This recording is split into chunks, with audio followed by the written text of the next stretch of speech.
Welcome back, everyone. This is the Nrgy Speaks Life podcast. I'm Coach Nrgy, the self mastery coach, speaker, mediator, and author. This channel is all about personal development and self improvement for those who want to achieve self mastery. You'll take away tips, strategies, and techniques on things that you can actually take action on today. This week, we are discussing financial literacy, debt, and struggling with debt. I have my guest speaker here, Clifton Corbin.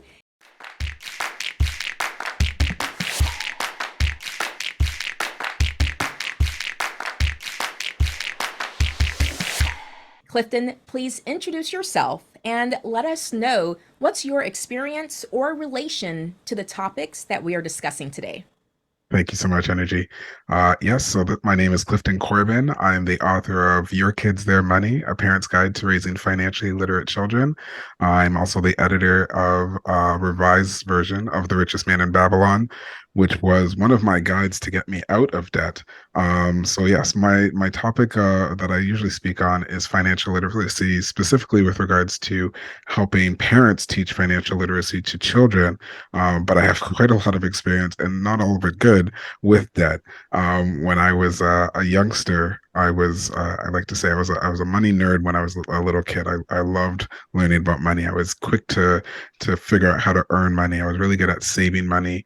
And then I went off to university, got those first credit cards, didn't know what I was doing, ran up my credit card one, ran up credit card two, started using credit card two to pay off credit card one.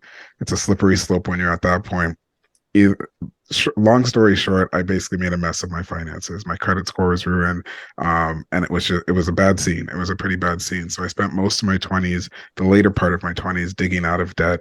And I used actually the book that I mentioned a moment ago, The Richest Man in Babylon, to kind of help me along that journey. And maybe we can get a bit more into that as we get deeper into the conversation. But I know what it's like to struggle with debt. I'm lucky enough to know what it's also like to get out of debt, and what a relief it can be to find that freedom of not having debt hold you back. And I also feel like there's a lot of good that can come from debt. Like I feel very fortunate. I was able to get two college degrees, in part because of the debt that I was able to have. I was able to purchase my first home because of the debt that I was able to get. So I don't say that all debt is bad debt, but it is important to understand how to manage debt so that you can use it to hopefully put yourself in a better position going forward. And like I said, I've had a bit of both. I've been able to manage a bit of both. So I'll stop there and see if you have any questions for me. I'm happy to dive deeper into any of that. Yeah, so you definitely have to let us know, how did you use debt to get 2 degrees and a house? Sure. Well, if you think about it, I student loans is debt, a mortgage, that's debt.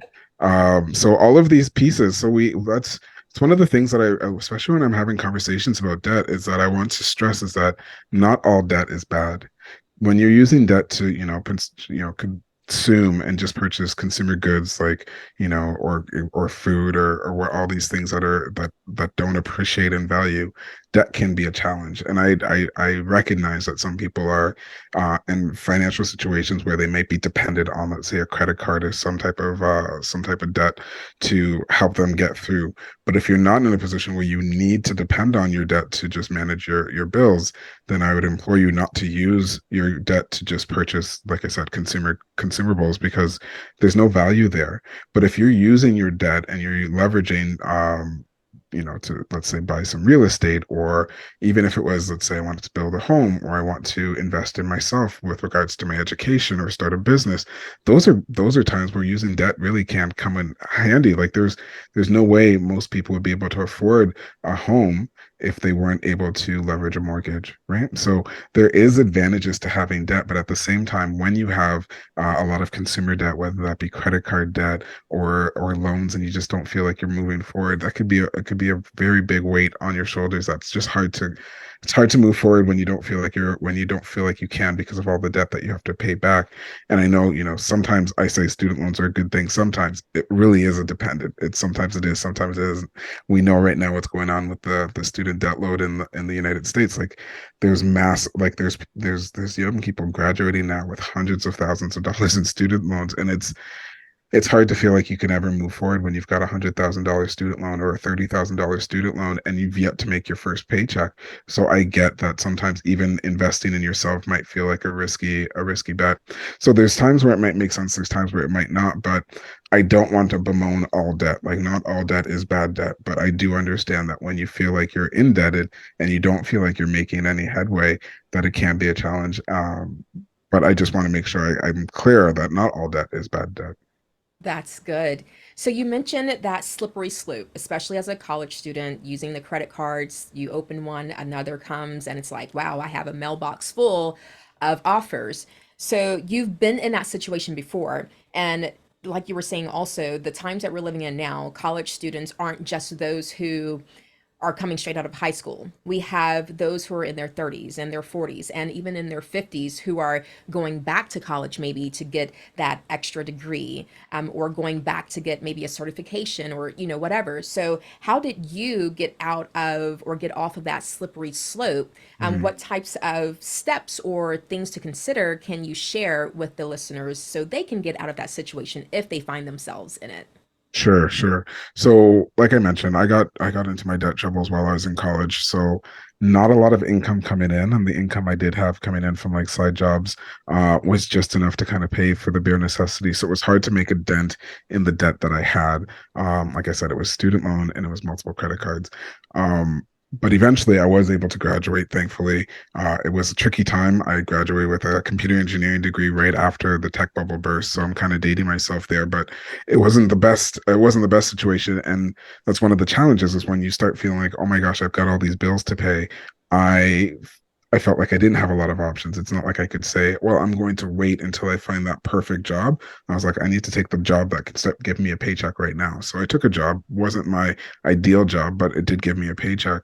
Um, and what I did is I basically threw every cent I had at the debt. I was lucky enough that my parents were able to let me come back home and live with them. So I was able to reduce my costs down to almost nothing, not nothing, but pretty low. And I threw every cent I had at my debt. I threw it at one of the credit cards and I was able to pay it off over a couple of months. And I still remember after I paid off that credit card thinking, I've paid off this, multi-thousand-dollar debt. It's great, or it should be great, but I still don't think I have enough money to go out and buy myself a slice of pizza. And that was one of those moments where I was like, this is like when we talk, like I've been talking about debt and having debt in the abstract, but the reality of it is when you have a lot of debt, and you can probably hear that deep sigh in my voice right now, when you have a lot of debt, it comes with depression, it comes with anxiety, it comes with a feeling of like, I can't move forward. And I remember after even paying off my first debt, I still had a lot of those feelings. And it was around that time when I kind of turned to the book I mentioned, the second book that I worked on, The Richest Man in Babylon, as a guide of how I can start not just paying off my debt. And in that book, it does give tips on like paying off your debt and making sure that you're living, within your means. But it talks about how you can start building wealth as well. And that's kind of what I did when I started paying off my second debt, which is what I would advise most people to do is, while it's nice to say, I'm going to throw all my money at this debt. When I did that, I did, I was, one of my credit cards had been paid off, which is technically it's fantastic, but the reality of the situation is I didn't have enough money to buy a slice of pizza. So what I did for the second debt is while I was paying it off, I started to save as well. And the combination of paying off a debt and saving is what I would advise most people to try to do if at all possible. Because what happened is when I paid off the second credit card, I had a little bit of money saved up. I didn't feel like, oh my gosh, I can't go out and, buy myself some dinner if I wanted to. I had some money saved up. And that was kind of like the seed, the nest egg that I started to build. So I was able to start growing my wealth from that point forward because I started to realize, well, if you're paying every cent you have, whether that be to bills or your debt or anything else, you're not growing, you're not building wealth, you're not going to be able to move forward. And the only way that we actually can start to have the options that we want, like I mentioned, when I graduated, I had to take that first job I could get because I needed to start paying off my bills. But once I had a little bit of money saved up, I was like, okay, I could sit back now and say, what's my next move? Do I want to go back to school? Do I want to, look for another job? I had a little bit of flexibility, and that's what building wealth. And when I say wealth, I mean just having some money saved up. Hopefully, it's invested in growing, but that's what I mean when I say wealth. Just having some wealth in the bank, it gives you those options. It gives you a little bit of flexibility. It's the idea of stopping that paycheck to paycheck cycle, knowing that if something were to happen, you have a little bit of money saved up. So what I did, I think they would call it the snowball method, where it's like, well, let's pay off the smallest debt first so that, then we could throw more money at our bigger debt, and then we could throw more money at the next debt and go on and go on. I like that method. I think it builds momentum. It's popular, but I think in addition to that, we really need to focus on making sure that in addition to paying off any debt we have, we're also focused on building up our wealth, because that's what really pushes us forward. That's what gives us the options and the flexibility, and hopefully gets us to a point of where we can say, we're financially independent, and that could be, at the point of retirement or whatever, but it's where you say, I work because I choose to work, not because I need to work. And I think that's kind of the goal that we're all working towards. Yeah. And I'm glad that you mentioned the snowball method because I was going to ask you, like, is there a preferred way or a method that is maybe more effective? And that snowball method, I'm familiar with it also.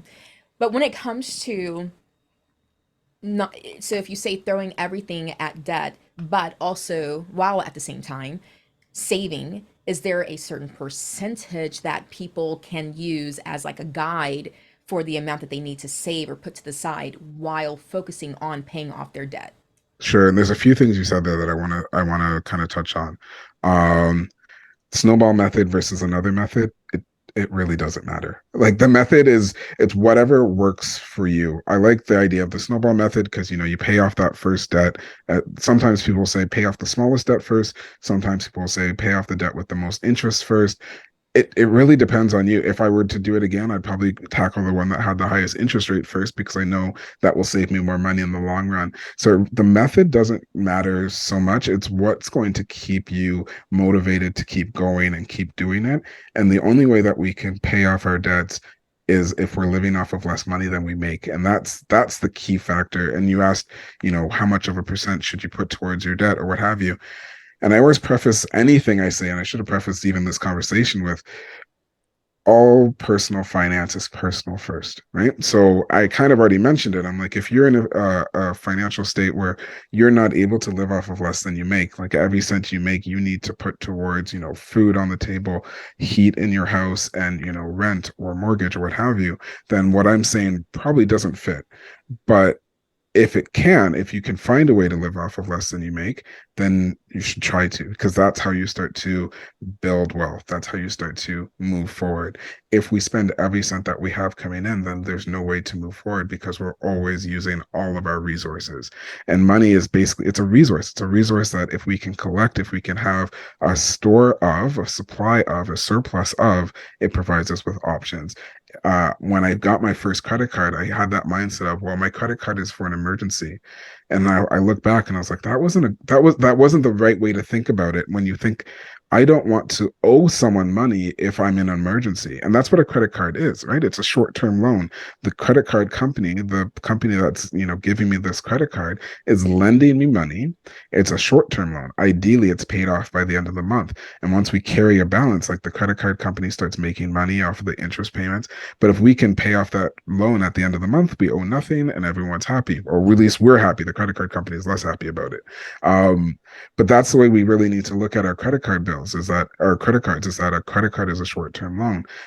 And I don't want to depend on someone else when when I'm in an emergency situation where I need access to money quickly. And that's what we do when we say, oh, our credit card is there for an emergency. And yes, if you need access to money quickly and you don't have an emergency fund or a rainy day fund saved up, then the credit card is there. But ideally, you don't have to go into debt to manage an emergency. Like, you get a flat tire. I don't want to have to go on debt to fix my flat tire. So it's better to start saving and investing and having that, supply of money there in cash, if at all possible, so that if there is an emergency, you have access to it. So back to your original question with regards to percentages and how much, there's a lot of different methods out there of how to budget and how to save and how to pay off debt. 80/20, where you take 80% to discretionary and then 20% to savings and debt, or or you could do 50, 30, 20, or 50, 25, 25. Like there's no end of the ways that you can do it. It really just means what is the way that works best for you, and the different, depending on your income situation. Let's say you're a freelancer versus like a W-2 who's making like a steady pay, like how you budget and how you save and how much you want to allocate to paying off debt or saving or your living expenses will change. So it's so hard to say any generic general statement because everyone's situation is very different, right? Like uh, an entrepreneur who's got fluctuations in their pay and maybe their expenses, it's going to be very different than someone who's making a steady paycheck and has that salary and knows they can bank on it. So it's hard to say what works for everyone, but what I would say is if you're in debt and you know that it's holding you back and you know that it's like I said, it's that weight around your shoulders, the only way to get out of it is to start living off of less than you make. And the only way to do that is to start really prioritizing your needs versus your wants. Like, what are the things you absolutely need to focus on, and that's usually the essentials, a little bit of some of the discretionary stuff. I don't want you to totally deprive yourself of, entertainment and arts and all these things that bring our lives joy. But we need to make sure that we're prioritizing our spending. What typically can happen is, we start working, we start making money, and we don't think about it. We're like, okay, did I sign up for that 401k? Did I not? I don't know. Maybe I did, maybe I didn't. But if we do these things and we set up the systems early, so you sign up for that 401k, money's being saved automatically out of every pay. You set up a situation where every time you get a paycheck, 10%, 15%, whatever makes sense for you goes into a savings account. And that's happening without you even thinking about it. Now, the system is taking care of these needs and you're building that wealth, even though you're not thinking about it actively. And I think that's the best case scenario for a lot of folks, is just to have it happen in the background without them having to think about it. That's the ideal state. But, everyone, like I said, everyone's different. Yeah. Oh, so much good information. One of the things that you mentioned were about whenever you're in debt, a person can feel or have thoughts of depression and feel anxiety and all of that kind of stuff. And I understand that there's a connection to your finances and your mindset. Mhm. Are you able to speak the mindset piece or towards the mindset piece regarding your finances or regarding, like you used the term earlier, budget? Like anytime that Mhm. I use that term in discussions, it's like, oh my gosh, don't say that. It's like a bad word. I'm like, no, budgeting is awesome. I know whenever I am talking about that with people who are kind of, struggling with debt or their finances, it's like, but then I won't be able to live life, or I won't be able to experience, like you were saying, some of the wants that we may also just want to be able to experience. And so for you, what patterns or just what type of mindset thoughts or regular occurrences that you may have noticed in your journey, as well as whenever you help other people regarding the connection between your finances and your mindset? I love how you brought that up, and I want to dig deeper on the budgeting piece, but I know you're asking about mindset. I think I'm going to do my best to tie the two of them together. When we think about what we want, whether that be a financial goal or just a personal goal or whatever it is, we need to do something that it's an impressive thing that a person can do. We need to think about a future state that has not happened. We have to envision us on that beach in the Caribbean. We need to envision ourselves retired and not working again. We need to envision ourselves debt free or what have you. We need to come up with a future state and come up with it in our mind's eye, if you will. A budget or our mindset is the tools that we use to reach that future state. So I know a lot of people are anti-budget, and it can be boring, and it can be frustrating, and it's not an easy thing to get your head wrapped around. But what a budget does is it doesn't prevent you from anything. What it does is it hones you, it focuses you on the thing that you've identified that you want. So if you come up with that future state of, I'm going to be debt free, we're talking about debt here, I'm going to be debt free, and you develop a budget using, let's say you need a budget or Mint or the envelope method or any of the other budgeting methods that are out there, and you come up with a budget to get you to debt free. And then you're now in the present state and you're like, well, I really want to go to that game. It's going to cost me this much money, but my budget says I'm not supposed to go to that game. I need to put that money towards, rent or towards paying my bills. Well, your budget is trying to tell you if that future state is what you want, these are the actions you now need to take in the present to get you to that future state. It is a tool to guide you in your decision making to get you to where you want to be.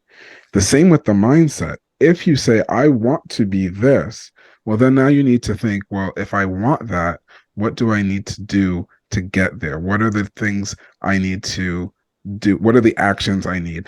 And we know that our thoughts affect our feelings and our feelings change our behaviors. So if we're thinking, I cannot get that, well, then your actions will reflect that and you will go on a spending spree and you will not put the money towards the things that you think you want.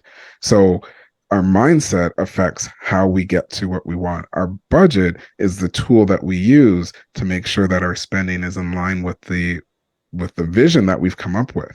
So if it's truly what you want, a budget is a powerful tool. It's not easy. It's not an easy thing to live within sometimes. The thing that can happen, especially over, weeks and months and years of living within a budget, is that you can become accustomed to it and then it's not so hard, right? It's like anything else, right? Like if I was stopping at a coffee shop picking up a donut every day before work, as soon as I say I no longer want a donut before work, you know what? That first couple of weeks, it's going to be hard not to get that donut because I've been conditioned. I have the habit. I've built this habit of getting this, this sweet treat and getting that dopamine hit and doing all these things that make me feel good. If I say, well, I want to lose weight and I know to do that, I need to stop eating this donut every day, it's going to be hard. There's some challenges there. It might feel restrictive. It might feel like you're making a sacrifice. But if the end goal has been identified and you can now know and you know the path to get there, then it's really about making those regular decisions. And like I said, even before this, if we can then set up some systems to help us, so whether that be making sure that money is removed from our account to make sure that we're saving, making sure that the bills are being paid after we started saving to make sure that we're not now dipping into that with our discretionary spending. If we can set up some systems, whether that be automatic payments or what have you, or going cash only, there's a lot of different systems. I'm not going to advise on all of them because it's just too many. But if we can set up the systems to make sure that they're helping us. They can't replace, because we're blessed to have the freedom of choice, right? At any point we could choose to do this or we could choose to do that. But if we know we have an end goal in mind and we want to work towards that end goal, then having systems that kind of push us into that direction, we still have a choice. We could still say, you know what, I'm not doing that. And it works with budget, it works with diet, it works with wellness, all of these things. We need to make the conscious choice to do what we think is in our best interest. And having that future goal set and defined really helps you to do it. And like I said, the budget when it comes to spending, that is the tool that you can use to say, yes, I want this. That's where I want to go. And to do it, I need to make sure that my spending aligns with those priorities and aligns with my vision of who I want to be and what I want to achieve. Absolutely. Thank you for speaking on budget. I love whenever I am in a conversation with someone else who understands and can help just break it down the way that you explained it, the different examples that you use. It's relatable. It's easy to understand. It makes it practical. And for me, like budgeting is just all about it's creating more freedom or giving you that freedom. It's not as restrictive as people assume or think or to where it may make them feel as though it's restrictive, but it really isn't. If, like you said, you have a choice of what's in front of you right now versus what do you want down the line. Which one do you prefer? Which one do you want more? And so yeah, it's all about the choice that we make. as well as you used habits. I had wrote a note just before you said it. I wrote something that says it's all about creating habits. And I also mentioned or wanted to ask you, what suggestions do you have that you can share for people to either change or start to change their mindset so they can start creating healthier habits around money or their finances? That's a great question. I feel like with regards to changing your mindset, it's hard, right? Again, this is another situation where it's different for everyone. I was talking to someone just before this phone call, or just before this call, and I was talking about how this one person felt very stuck. They wanted to move forward and they felt stuck. And I asked the person I was speaking with, well, what happened for them? And I realized there's not going to be a universal, you do this and your mindset will shift. But I think two things can help. One, identifying what the end goal is, kind of back to what I was saying, like envisioning what you want. And a great motivator is, why do you want that? Like, what is it about that end state that makes you excited? Is it it's going to it's going to, make you a wonderful role model for your children? Is it it's going to provide you with the freedom and flexibility in time and resources that you've always wanted? Like, what is the why that has you desiring this future state? And then anchor yourself to that. Say, if this truly is what I want, and I know the reason I want it, and that why is bigger than me, hopefully it's bigger than you, maybe it's not, but if it's bigger than you, if it's because you'll be a better contributor to the community, or to your family or whatever, if that why is bigger than you, it can help to motivate you. Now, I'm not going to say I'm a mindset guru and I'm going to say this will definitely work for you, but I know whenever I feel challenged in my thinking and I start to default to some of, let's say, the poor habits that I've built over the course of my lifetime, what usually brings me back to, hopefully eating better or exercising or spending my money in a purposeful way, is when I start to think about my whys, which are usually related to my family and my contribution to my community. When I start thinking about those things, I'm like, well, yes, I could do this, but then what am I doing when it comes to those things that matter so much to me? So having a clear future state identified and a purpose of, what are you doing this for? What is the purpose of this? That usually helps to motivate me to continue to do the hard things. Now, I don't know if it worked for everyone, but I know it works for me. Definitely.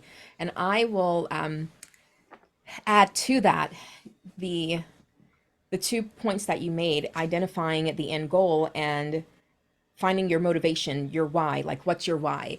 Both of those are things that I use just on a regular basis, even with clients who come to me for coaching and even mediation, but specifically coaching. And they're trying to work through something or trying to achieve something, whether it's involving finances or not. And so I say that because those 2 points are part of the process no matter what. No matter what you're dealing with, no matter what you're currently focusing on, you first have to identify it, because without identifying the either, I like to say, identify where you currently are, like the Hmm. self-awareness type of piece or just awareness piece of things, and then identifying where you want to go. And so Hmm. therefore in between those 2 points, you can map out a practical and realistic type of plan that you can walk step by step. So the identification portion is super important. And then what's your why? I love that. That's one thing that I always have people just pause for a moment, or I'll even give it to them as like an assignment and Hmm. say, hey, come back to me next week during your next session. And between now and then, I want you to actually just sit down, bring out a piece of paper, pen. I don't want you typing this up. Don't use your phone. Actually put pen to paper or pencil to paper and really think about, what is your why? Like, why do you want this thing so bad?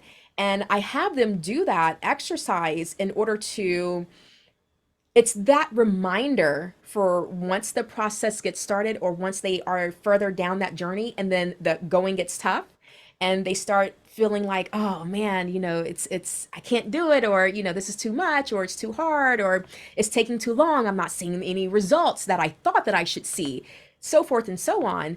Go back to that assignment, that exercise, your why, and remind yourself of why we are here, why you're doing this, why you came to me in the first place. Why did you set the goal that you ended up setting? So that's one of the takeaways that I want to give our listeners for today is any whatever type of situation that you're currently dealing with or whatever goal that you are looking to achieve, and if you know yourself well enough, again, self awareness, if you know yourself well enough and you know that you're probably going to need some accountability, you may need just that extra hint of motivation throughout this time or throughout the process, then take a few minutes and figure out what is your why. So, just like Clifton mentioned, go ahead and identify what your goal is and then do the other part of writing down what is your why. Create those different pieces of motivation to where you are helping yourself help yourself. So I definitely just wanted to point those two facts out or those 2 points that you mentioned because that is so important. And it may seem it may seem not as important whenever that particular exercise or assignment is given. Like, well, why do I have to write it down? Why can't I just type it out? Can I just do, it's like, no, trust me, trust the process. This is going to be helpful. So therefore you can help yourself when that time comes, because it can be easy to just say, you know what, forget it. I changed my mind. Oh, I don't want it that bad. And if not, that's fine. But if you really want it that bad, then you may need to have certain tools, certain little rewards, certain little things that you've already put in place to help you out throughout that process to get you to the end goal, to get you to that finish line. I So I'm glad 100% that agree with you. yes, I I'm glad that you brought that up. I would love to ask, and this is just me asking you. I agree with you, and I would do this myself. And if you look at most of my notebooks, I've got little notes all over the place. Why do you think it's so important that they write it down and not use a computer or their phone? I have, like, I'm totally in favor of writing it down. I think there's a connection there, but I'd love to hear your rationale for it. See, so for me, it's all about when you take the time to put pen to paper, the main thing is that it slows it down. It slows your thoughts down. It slows quote unquote time down, so to speak, to where you actually have to form each of those letters as you're writing it, writing in full, complete sentences of what you want, why do you want it, and whatever else you want to put in there as your motivation. So that's one of the main reasons behind writing something down versus typing it out. And then secondly, when you write it down, I'm going to go a little spiritual for a second, Go but there. when you write something down, it's actually in the book of life. When you write it down, you're literally putting it on paper, and you're able to visualize it, so that's another reason. And Hmm. then two, when you're writing it in your own thoughts, so you're able to make it plain. And when you're writing something down, it's like you're creating this quote unquote promise or vow Hmm. to yourself of saying, hey, this is what I'm saying I want.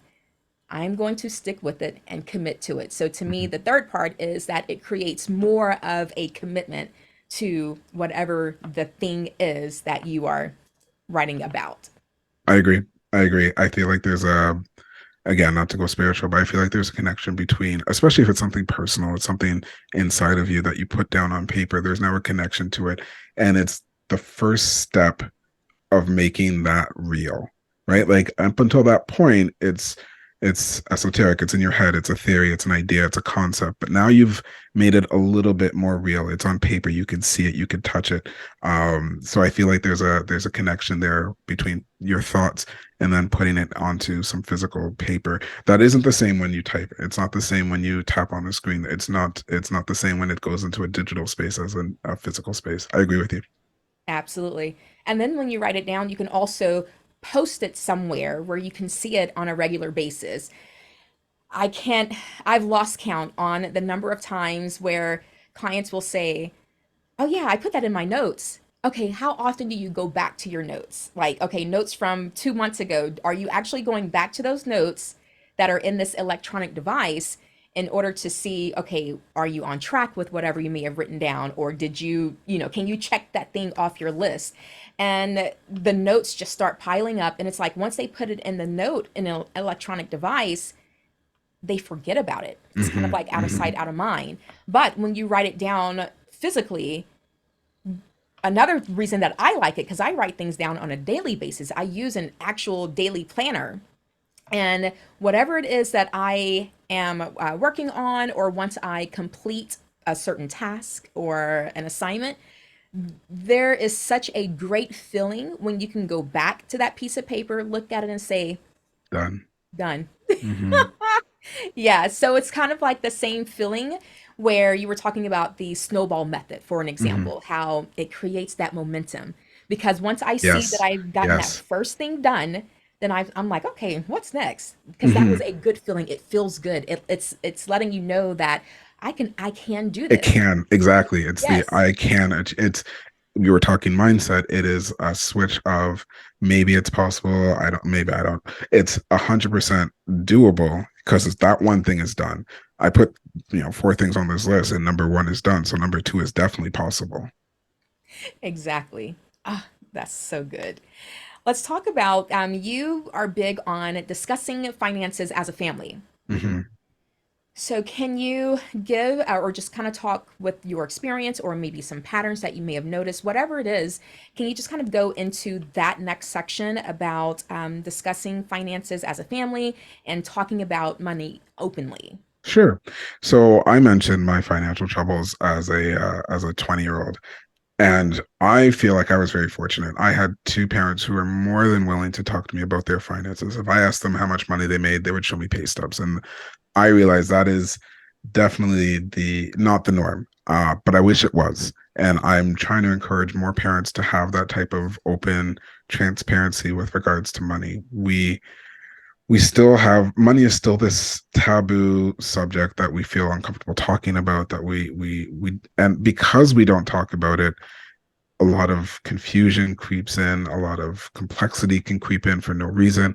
So I want to take some of that stigma away. And like I said, I had challenges in my 20s. And one of the reasons I had challenges, as much as my parents were willing to talk to me about money, we kept it at the, go to school, earn money, save money, and that was the end of the conversation. We didn't talk about wealth creation and the value of wealth creation and the options and that come from building wealth. We didn't talk about securing wealth. We didn't talk about taxation and insurance and all the other pieces of financial literacy, to my detriment, I think. And that's what I'm trying to encourage more parents to do. I feel like if we can normalize these conversations, one, it'll just be easier for us to learn and build and grow and lift each other up, right? Like if you came to me and said, hey, I'm struggling with this, and you felt comfortable coming to me and I could talk to you about, well, what I've done, and here, the same conversation we're having right now could not happen if you and I were uncomfortable talking about finances. And that would be a shame to anyone who's getting any value out of this conversation. So I want these conversations to happen at scale amongst friends, amongst family members, and definitely between parent and child, because there's growth and there's learning that could be had there. So that's why I wrote my book, Your Kids, Their Money. It's to give parents the tools and the language and resources and tips and habits that they can give their children, so that their children maybe don't make the same missteps I made in my early adulthood. So that's why I'm so passionate about making sure these conversations are happening. If we hope that the school system's going to be doing this, they're not going to be able to do it, and they definitely won't be able to do it in a way that I think your child deserves to hear about money from your perspective, to hear about your values and how you feel about money and what you want them to understand about money, earning, wealth creation, all the rest. And that is an opportunity there. There's so much learning and value that can come from that, not just for the child either, but also for you. Like you get to have another accountability partner on your financial journey, right? Like if you really want to leave a legacy of knowledge and understanding, then you want to be a role model here. You want to demonstrate what good financial habits are. So you have an accountability partner that you might not even recognize living in the same home with you. So there's so much value that can come both to the child and to the parent when we start normalizing normalizing some of these conversations. So that's why I advocate so strongly for more financial literacy within the household, so that we can start, like I said, normalizing these conversations and providing the habits and financial management skills that children need to have before they go out on their own, before they get those credit cards, before they get that student loan, so they have all of the knowledge that they'll need once they're out on their own. And they can get that from you, and they can get that in a safe space because you're there helping, coaching, and advising them. Definitely, because otherwise they'll pick it up from their friends. Their friends will tell them, "Hey, I saw this deal, or you can save on shipping if you sign up for this credit card." And it's like, "No, don't do." There's so much. Like, look at how many people lost out big with cryptocurrencies.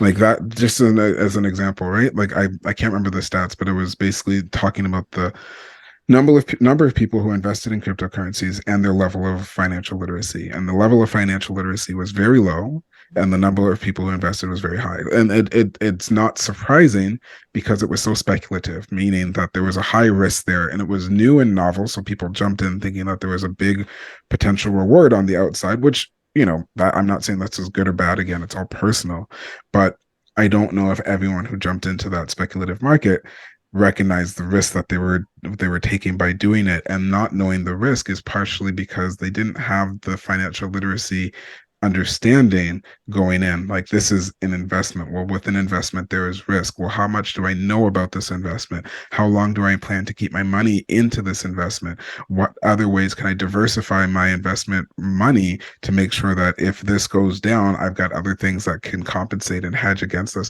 And that is what I want parents to provide. And I know sometimes I have these conversations and parents are like, well, I only know so much myself. Like, how am I supposed to go and talk to my kids about this?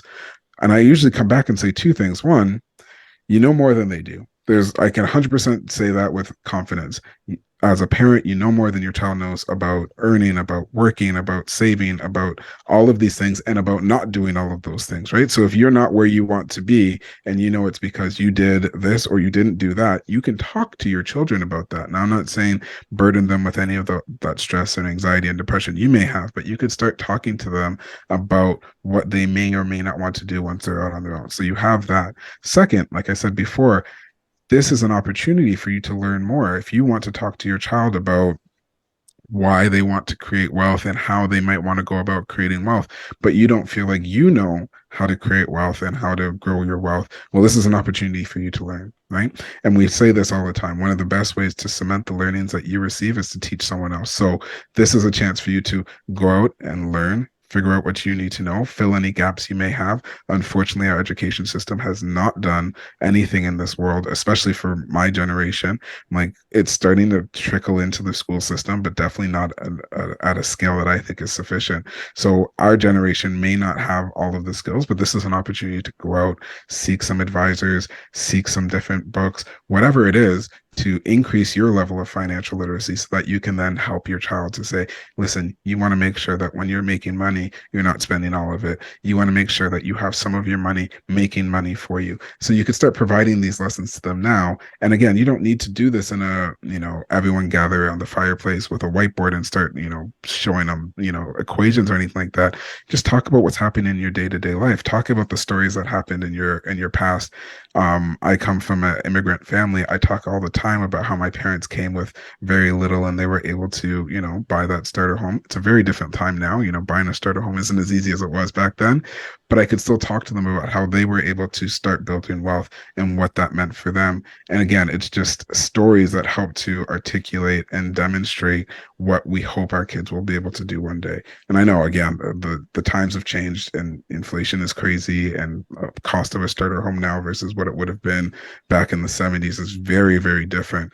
But we can still at least start to introduce these ideas to our children, because there's still a lot of value that can come from just understanding the concepts so that it's something that they can be working towards, right? Like, when I was growing up, the only way you can make money is by trade. The only way that I was taught to make money was by trading my time for money. Yeah. I know now that's not the only way to make money. There are other ways to make money. You can invest, and your money will make money on the money that you've invested. So there's different things, but if our kids don't know it, if they're not aware of these other methods, and maybe, maybe it's not something that you're willing to do right now. Maybe you're risk adverse and you're like, I'm not sure I feel comfortable about that. But you want to make sure your children are aware of what's available to them. Definitely. As you were talking, and especially with the last sentence you just said, making sure that your kids are aware of what's available to them. I have a college student, and it hasn't failed yet. So far, I think I've counted maybe 13 different mailings and offers from credit card companies now that now that my child is in college. And I'm like, oh no, let's start talking. Let's talk Hmm. about, hey, you're gonna receive all these offers. They're gonna sound amazing. It's like Hmm. it's gonna feel like free money, like you didn't have to do anything, so to speak, to get this money. And it's a conversation that I have definitely had to implement. So therefore, there's no cycle Hmm. that Hmm. happens. So, yeah, when you were talking about that, that was one of the thoughts that came up to mind. Another few points that you made, I want to talk about when it comes to parents, for those who, like you were saying, and this is part of the issue, a lot of parents themselves, they don't have the knowledge, so to speak, of being able to talk to their kids about money because they're still living check to check. They're still living off of, if they have savings, very very little savings, and they may not be confident in talking about finances or money with their kids.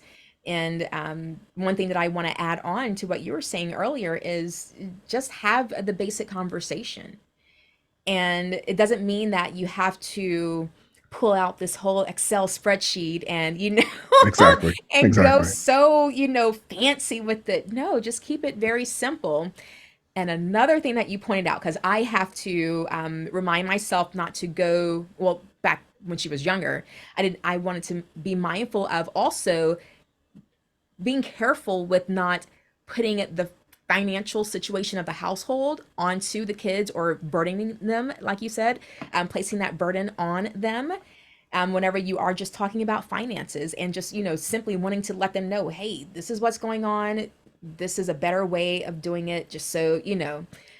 So, yeah, being very careful of not putting the burden on kids, because at the end of the day most kids will automatically take conversations like that on as, oh, well, I need to do something about it. I need to Hmm. go out here and get a job. I need to go help in, make some money in order to pay bills. And although their thoughts and their heart is in the right place, it's for some, and depending on age and all of that kind of stuff, it's not the best choice for them to make. Let them focus on being a kid. Let them focus on their schooling, their education, enjoying just what being a kid is all about, having fun, whatever that may look like, and not burden them with the financial state of the home, of the household. It's like an art. You have Hmm. to be able to know what all you can discuss without maybe going too far, but start somewhere. And I want to add to that. You're a parent, I'm a parent. We're gonna get it wrong. It's just gonna happen. There's gonna be some times where maybe we don't share enough or we share too much. But I think not being open and honest about something that's so fundamental, like money, is that we can't do that, right? So know that yeah, sometimes you'll get the balance just right, and sometimes you'll get it wrong. But if we don't talk about it at all, we're doing a disservice to our children. We're not setting them up for success, and we don't want to leave that legacy behind. We want them to feel like they're empowered and they know. And I agree with you. It could be a bit of a dance. It could be a bit of a balancing act of making sure that they don't feel like they now need to take on the weight of the world because of what we were telling them. So we need to make sure that we let them know, your needs are met. We are taking care of your needs. You do not need to worry about that. We're sharing this information just so that you're more aware of what's happening in the world. And this happens, like, again, I have two kids, and this is just a challenge in general, right? As parents, this is just a challenge that we have to like tell them about what's happening in the world without them feeling the weight of the world. You talk to them about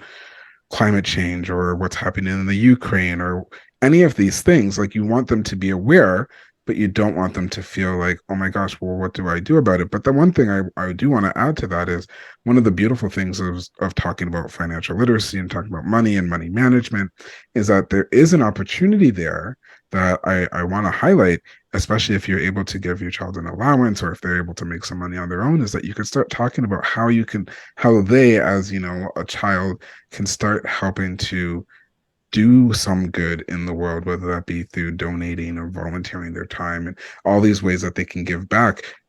This is a way, and showing appreciation and gratitude. These are ways that we can talk about these bigger world challenges and say, listen, there's still things that we can do to contribute. And I talk a lot about appreciation and gratitude with regards to financial literacy because, it's not just about going out and acquiring more. I think if we're in the mindset that, we need to build wealth so that we can acquire more things, then we'll be in that situation where we're having a hard time living off of less than we make.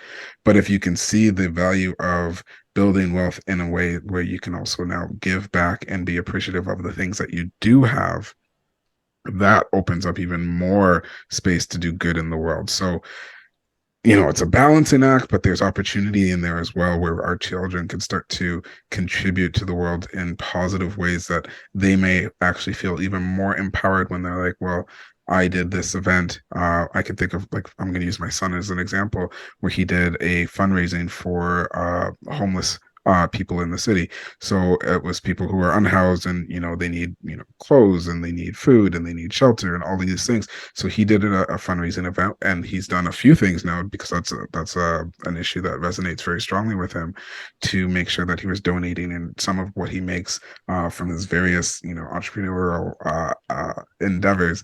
He always makes sure that he can donate some of that money because he feels so strongly about this challenge, and this is a challenge that's bigger than him. It's bigger than me. It's bigger than us.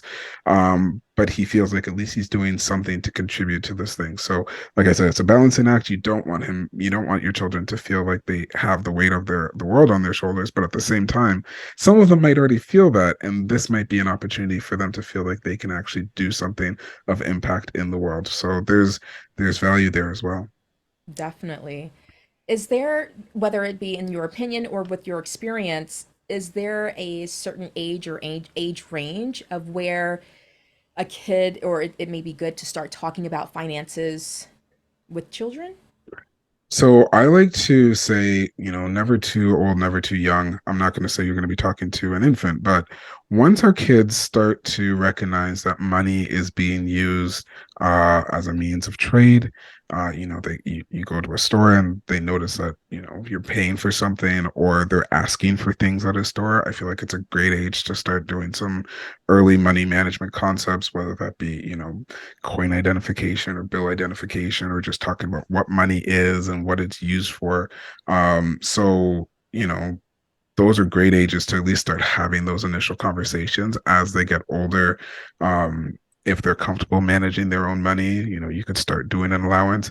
I think ideally by the time our kids are, later teens, if we can start giving them a budget to manage, so transition an allowance to like managing a budget. So if your teen is managing their lunch budget or clothing budget or toiletry budget or something, so they can actually have some tangible practice doing what I'm talking about. So it's not just having conversations. Conversations are great, and I think they're necessary, and I think they go a long way. But if you can then combine a conversation with a chance for them to actually practice doing some of these things, where they can actually practice transacting and saving and donating, then you've got a great combination of skills where they're learning and they're talking to you, and you can guide and you can advise. So by the time they're in their, like I said, late teens, if you can actually be giving them a budget, and this is the beauty of it, is that you're not trying to find more money for them. You're just basically finding the money that you were going to spend on them anyways and say, you manage it, because in a couple of years, they're going to be managing their own budget anyway. So if they can start doing it while they're at home with you in a safe place, where if they make a mistake, it's not going to have, negative repercussions on their credit report and their credit score and all of these things, then, that's the ideal state. That's what I'm really trying to encourage folks to do. So at the early ages, you can start playing games. Monopoly is a great one. I developed a kids workbook. You can get it at kidsmoneyworkbook.com, and it has money identification in there. It's got puzzles, it's got financial literacy word finds, it's got a bunch of stuff. It's free. You can download it anytime. It'll always be free. So that's like for the young ones, like grade ones to three. So that gives them a sense of some of the stuff that they'll be doing. You can budget and that, whatever, budgeting and accounting, all that kind of great stuff. But really, you just want to make it something that's top of mind, right? So it's something that your kids feel comfortable talking to you about. It's something you feel comfortable talking to them about. And it's not having, this is what money is conversation. Like it's, if we know anything about children, we know that talking to them once about something is almost useless. I'm not saying it's useless, but it's almost useless. We need to reinforce it. We need to keep re-engaging. And ideally we're adding information as we go. As they get older, we can, level up as they get older, and they'll learn and understand even more about what they're going to be they're going to have to do it on their own at some point. So the sooner we can get them comfortable being confident money managers, the better. Whew. So many questions I want to ask, but I am going to hold off because, so for everyone that's listening right now, and you're tuned into this particular podcast and this channel, everything that we've discussed today so far has been more to you, the individual, has been more about you as maybe the adult and or maybe your adult kids as well. I do have the other podcast channel. It's called the Single Parents Network. And I'm hoping that I can get Clifton to come and be a guest speaker over there as well, to where we will focus on parenting and family and kids when it comes to financial literacy as well. And if he comes, then that's where we'll be able to expound on everything that he just talked about within the last few minutes or so regarding kids. And we're definitely going to get him to talk more in detail about the kidsmoneyworkbook.com, that website, to where you can get more information downloaded in order to start working on finances and money and learning how to introduce it to kids, especially starting around the ages of 1 to 3.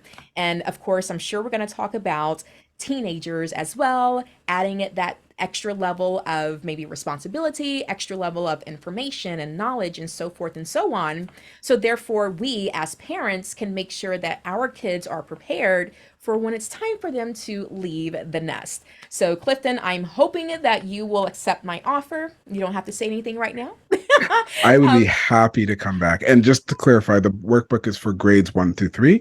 Great. But yeah, but I'd be more than happy to come back. Like I said, I'm a very passionate advocate on financial literacy for young people and parents and people in general. So I'd be more than happy to come back. Thank you for that. Yes. Awesome, awesome, awesome. Absolutely. And we're going to start closing out this particular channel today. I do want to end on some resources. So I know that you have two books that you've mentioned throughout our time together: Your Kids, Their Money, and The Richest Man in Babylon.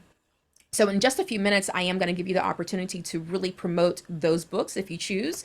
But just in general, what are some other resources that we can give to our listeners right now to help them if they're not that knowledgeable when it comes to finances, just as a person? Sure. One thing that came to my mind is maybe the local library and seeing what classes they may offer. Of course, we have the internet here with different YouTube channels, maybe being very careful with which ones you watch and follow. But what resources can you suggest and share for those who want to just kind of learn a little bit more and then start getting their hands wet? Sure. I agree with you. Pardon me. I agree with you. The library is a great resource. I know they're often offering free courses and, of course, the books that are there. It's so hard for me to answer this one because I've met so many wonderful coaches and advisors and planners.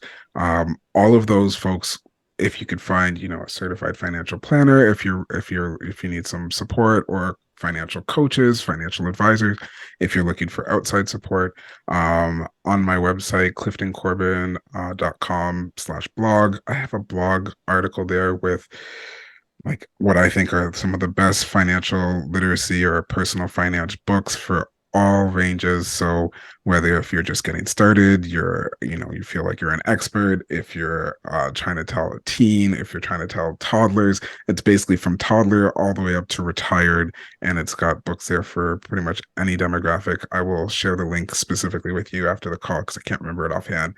Um, But yeah, I'm a big fan of books, obviously. So I like the idea of books, and I think especially when you start getting into, actually reading some of these books, because they walk you through some of the steps that you want to go through, kind of like what you were talking about. I think coaches are great. Obviously, I wouldn't be talking to you if I didn't. But it's walking through some of these steps that can get you from, well, envisioning where you want to go and determining how you want to get there and figuring out what's your motivation to keep you there, whether it's developing your own mission statement. Again, that's talking about your why. So yeah, if I always, like I say, I always go for books because you don't have to pay for them. You could go to the library, pick it up, it could cost you nothing, and it could be, that first step to get you to where you want to be. So, um, yeah, let's stick with the library. It's a great resource, and it's free. Ex- Exactly. We're talking finances here, being Yeah, smart with your money. That's what library makes sense to me. Going to get you a car. You're probably paying with your local taxes anyway. So exactly, exactly. might as well get your money's worth. Whew. Well, I am looking forward to this next section. We are about to have a little bit of fun. So, Clifton, I have some out of the box questions to ask you. We Hmm. know you when it comes to finances and debt and all of that kind of stuff. So, now we want to get to know a little bit more about you outside of the financial space. So, if you're okay, I would like to ask you one, two, maybe three questions of just Sure. getting to know you and have fun with it. Have fun with it and let's see what comes to mind. So, my first question to you will be, what's your biggest pet peeve? Oh goodness. Biggest pet peeve. I'm pretty tolerant of a lot.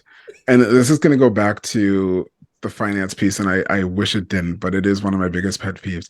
I don't like when people say invest when they mean purchase, because there's such a big difference there, right? Like if we're talking investing, we're talking about buying something that's going to appreciate over time. And if you talk about, I'm going to invest in, you know, I was going to say a pair of shoes, but we all know that, sneakerheads know what they're talking about when they're investing in shoes too.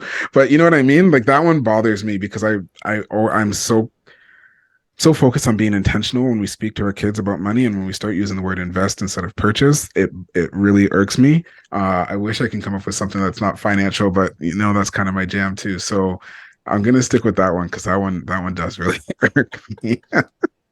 I can tell, the more you were talking about it, I can, I can see you start winding up a little bit more. I get it. I get it. Okay, so this next question is, what would be your theme song? What would be your theme song? So when you're walking in a room, what song? No, I hear you. That's a challenge for me because again, it's thematic, right? So if I'm walking in to a gala, I'm not gonna have like Buster Rhymes playing in the background I or mean, like but you Redman. can. I You can. could, but I don't want. I'd probably do like a little bit of Jackson or something. Like I'm thinking Janet, not Michael, but Okay. that's so tricky. So just to get a little deeper, so in my past life and now still, as a pastime, I'm kind of a bedroom DJ. I've got my deck set up here, so music is still very, very, very, very, very much a part of my life. My parents are both from Trinidad, so a lot of soca, a lot of reggae, a lot of '90s and 2000 hip hop. That's kind of my scene. So picking a song out of all of that, I don't think I can give you just one. It's You've given me an impossible task by asking me to name one song to be my theme song. It really has to give me a scenario, give me a setting. And then I could probably give you a song. Okay. You're coming into whatever, like the next big milestone birthday for you. Your party. You're playing First it. song that came to mind was "Time for Some Action" by Redman. It's explicit, but it's a hype song, right? Like I think Yes. that's what Tyson used to play before he came into the ring. And I'm that's the first song that came to mind. There we go. That is hilarious. I would have never known that you're a DJ. I also am or was a DJ. I recently stopped in order to focus full time on coaching. So that's funny. That's interesting. Yeah, I was into it pretty heavily in my 20s, and then I realized if I wanted to actually have a career, I kind of had to pick So I put it down. I didn't get rid of any of the vinyl. Like I'm sitting beside two Technique 1200s right now as we speak. So I didn't. I put it all away for years and years, and then during the pandemic, it was dark days, and everyone was stuck at home. So I pulled all of my stuff out, set everything up on my porch, and just played for the street. I was like, everyone stay far away from each other, but throwing some music into the street just helped raise my spirits. It helped to raise everyone else's spirits. And then my wife looked at me. She's like, "That's the happiest I've seen you since March of 2020." She's like, "You need to keep these out." So I was like, "Okay." So I've kept them out, and if I get a couple of spare minutes here and there, I'll mess around for a bit. Awesome. Oh man, that is cool. I could just imagine the street being lined up with people 6 feet apart. Yeah, exactly, exactly. It was great. It was great. It really did help to raise the spirits. It was interesting too because I was just playing the vinyl I had at the time. I've upgraded my system now to be able to play some MP3s as well. But back then I was just playing the vinyl that I had, which yeah, it's a decent collection, but it's limited and it's dated. So That is awesome. Well, thank you so much for entertaining me and our listeners for that little segment. And as we start wrapping things up, wanting to give you the opportunity to share maybe one final takeaway, one final nugget, whatever it is that you would like to kind of wrap today's conversation up with a bow, or to maybe mention that last other point that you didn't speak about earlier. So sure. yeah, what's one final takeaway that you would like to share with us? Well, since we started the conversation talking about debt, I want to end there. I when I go back to that time in my life, I remember, like I said, it wasn't the best time as I remember, it was a dark time for me. But one of the things that I like to talk about when I talk about debt, especially, is it's a point in time. Like wherever you are now, if you feel like you've got the weight of the world on your shoulders because of the debt that you're in, this is a point in time. It does not need to be the final story of your life. It's just where you are right now. You can make changes. You can find a way to move forward. I often say, the journey is the lesson. So the final story of you has not been written. You're on your way to where you want to be. Use tips by Nrgy or by anyone else that you resonate with to kind of find that end goal, find the path to that end goal, and start working your way to it because you don't need to stay where you are. You can move forward, and that's with anything really. So just make sure that you recognize that wherever you are now, you're just in one point on that journey, and you're as long as you want to, you can move away from that point. I like that. I've never heard it mentioned quite like that. So that's good. I wrote that down to make sure that I remember exactly how you stated it. And I'm going to make sure I put it in the description of when it's time for me to publish our episode. So thank you. That is a point in time. This is just a point in time. It doesn't have to be your forever, your future, or No, anything like that. it does not define you. No. Awesome. It does not define you. Awesome takeaway. And my last points to add as well would be one thing that I notice is there are a lot of people who are living check to check and they may not have the additional to put towards savings, or they may not have the additional to be able to add a little bit more to paying off debt, especially if we're talking about credit cards and loans where the interest is overtaking the amount that you're paying, like your minimum payment or or whatnot. And so for me, I would just say for everyone that's listening, if you're in that situation, it's keep it simple. I like to do basic math, and it's simply a situation of where you need maybe more income. And so if that means just getting another side gig, side hustle, whatever it is, just to bring that little bit of extra in, even if it's just an extra $100 per week or more per week or per month, but you have to start somewhere. And so consider what your time management is about or what it's like, and see if you can fit something else in there to help you get over that little hump, that little line. All it takes is just a little bit of extra help to then start chipping away at that big stone or boulder of what we call debt. And so, Clifton, Thank you for your time today and sharing all the knowledge that you have shared with all of our listeners. I do want to give you this opportunity, just wanting to give you the floor to just promote yourself. Let us know where all of our listeners can find you, where can they connect with you. The two books that you mentioned, feel free to promote those, any courses, anything else that's going on, let us know. Sure. So thank you for that. You can always find me on my website, cliftoncorbin.com. On my website, you can find my books. The first one, Your Kids, Their Money, A Parent's Guide to Raising Financially Literate Children, or my revised version of The Richest Man in Babylon. Especially for this conversation, I think that book has so many pieces of wisdom that can help folks who feel any if like I said on that financial journey. That book can help you for sure. So whether you get my version or the original version, either one will help you get from where you are to where you want to be. It's available on Amazon, it's available on Kindle. My first book is available on Audible, and on Amazon, Barnes and Noble. Basically anywhere you can get a book, you can find my first book right now. um, so yes, I think again, if you're looking for a resource to help you get from where you are right now to where you want to be, I believe The Richest Man in Babylon, it's a wonderful resource for that.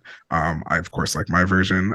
It was co-edited with my son, so I think it's a special version that really is inclusive and accessible, much more so than the original version. But like I said, either version, if you can get it and you resonate with it and you apply those skills that it talks about within the book, it will get you from where you are to where you want to be. And I have no doubt about that. It's worked for me. It helped me start building my wealth and get me out of debt. And I know it could work for you too. Nice.